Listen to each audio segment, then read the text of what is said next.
Hey you, it's True with an exclusive preview of the new Little Mermaid.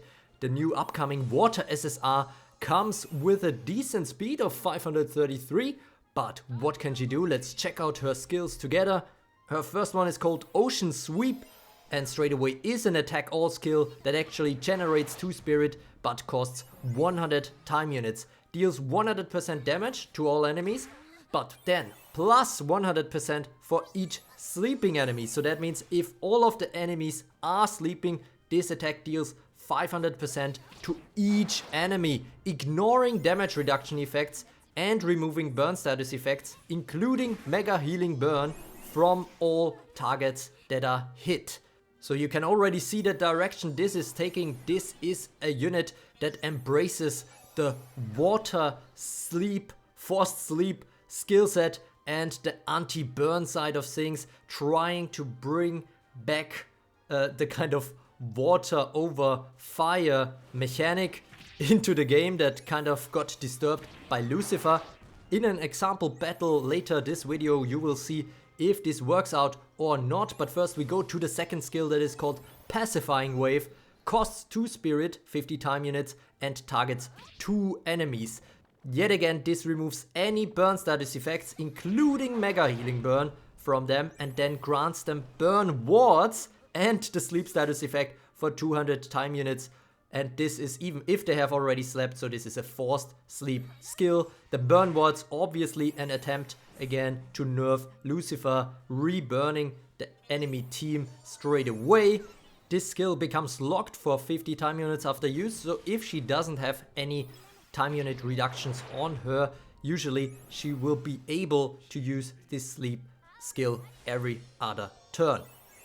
Now her next skill also costs 2 spirit, is called Endless Nightmare, and as the name implies, it is a bit reminiscent of Water Cinderella's anti-sleep skill, and this one is actually targeted at 2 enemies, so 600% damage to 2 enemies if they are sleeping, ignoring enemy damage reduction effects, and all enemies that are hit are then granted the sleep status effect for 200 time units, possibly keeping them constantly asleep.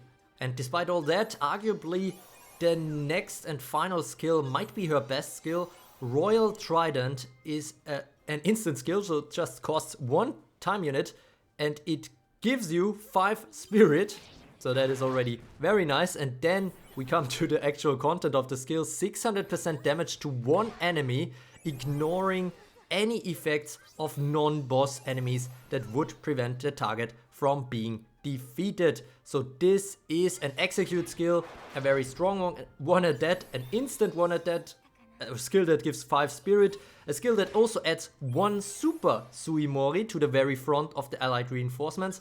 What is a super Suimori? Well, it is an upgraded Suimori. We already saw this with Excalibur. Now these ones are quite similar. They are also 100% guards. They are also very vulnerable to certain things. They are not counting for kill counts, but they come with a sleep attack and a forced sleep bomb. So that is very potent if they actually get the turn. Royal Trident also removes any sleep wards from the target. This of course in preparation of doing maybe her Pacifying Wave next, if the target actually survives.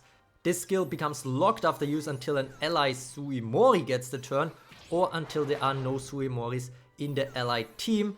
This is quite the lock, since if your team is performing well and she's actually on a bigger team with reinforcements and such, the Suimori might be stuck there for a while. However, it's probably better that she cannot just spam this skill endlessly, because these were just her active skills. But if you looked closely, you might already have seen that there are some very interesting passives going on with her as well in this. The first one is called Song of the Sea. She is absolutely burn immune. She is also immovable and her attacks will not wake sleeping enemies. At the end of Mermaid's turn, if there is a sleeping ally that is not immovable, it will be sent back to the front of allied reinforcements if there are reinforcements on your team.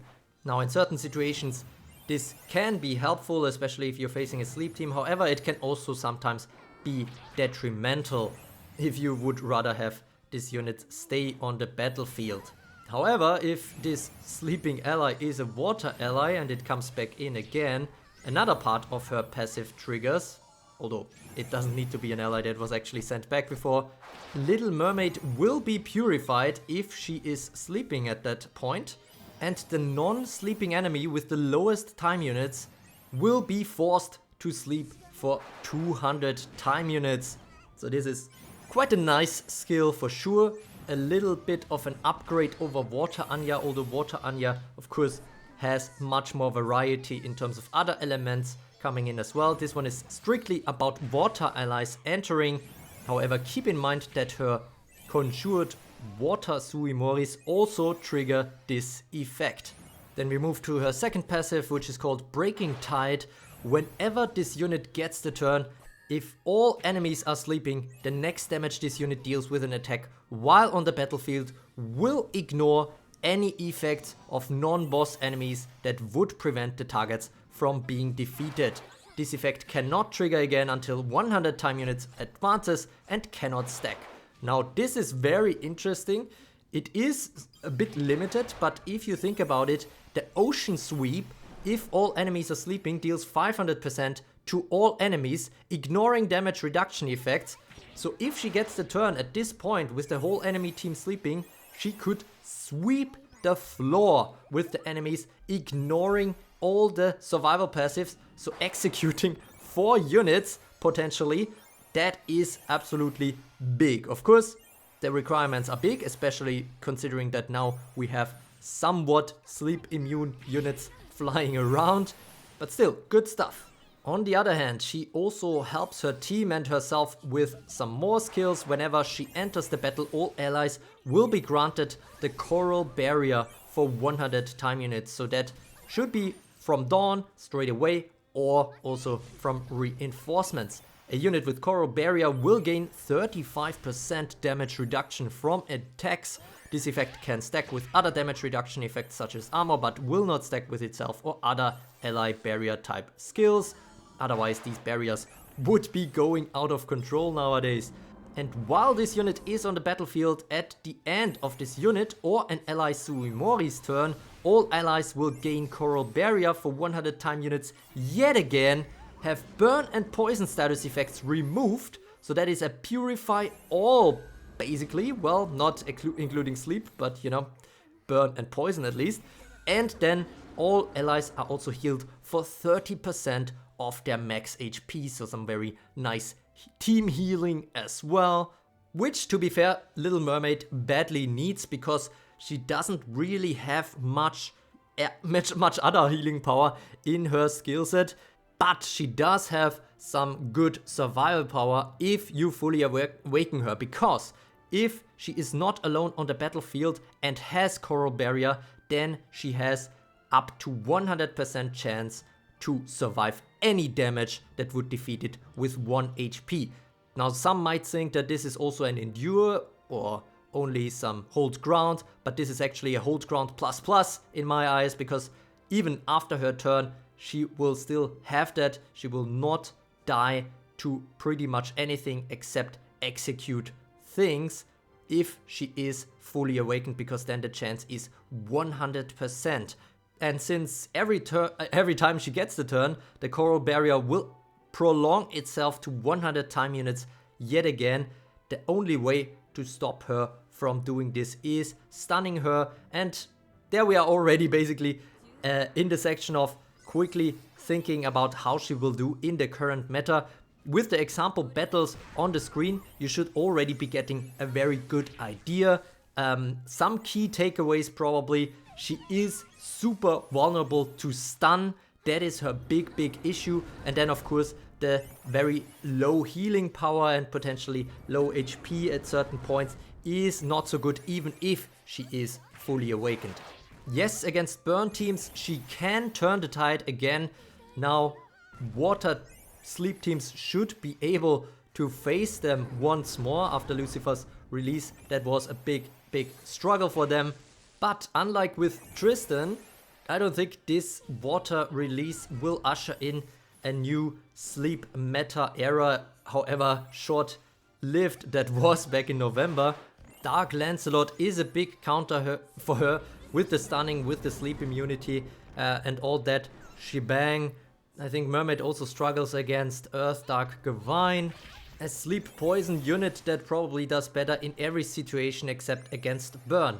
And that already leads me to my conclusion in terms of pulling recommendation. Yes, if you run a water sleep team or any sleep team really, you can consider getting her, but you absolutely need to fully awaken her, otherwise her survival skills are just too low. And if burn teams are very rare on your server's top meta, I think you might even be able to skip this unit. The same is true of course for burn teams, but also for pretty much any other team type that isn't sleep, given that her skills revolve around also a lot of enemies sleeping and hopefully all enemies sleeping, so she can also ocean sweep them. She is really a very niche sleep unit, not that I can see in a lot of hybrid builds. Maybe I'm overlooking something. Also, let me know in the comments if you think you found a great hybrid build for Little Mermaid. But in my opinion, after 6 units released in a row, a new record in Evertale, a little bit of a sad record. The interesting thing I think to take away from this is also that it seems like the strongest of these 6 releases came right at the start of this wave of new units in Dark Lancelot, which is a bit of a required unit to counter a lot of these other units that came behind her. That's it for now. Hope you enjoyed this review format. Leave a like if you did. I very much appreciate it. Don't forget to subscribe to become a true carrot. And as always, thanks for watching.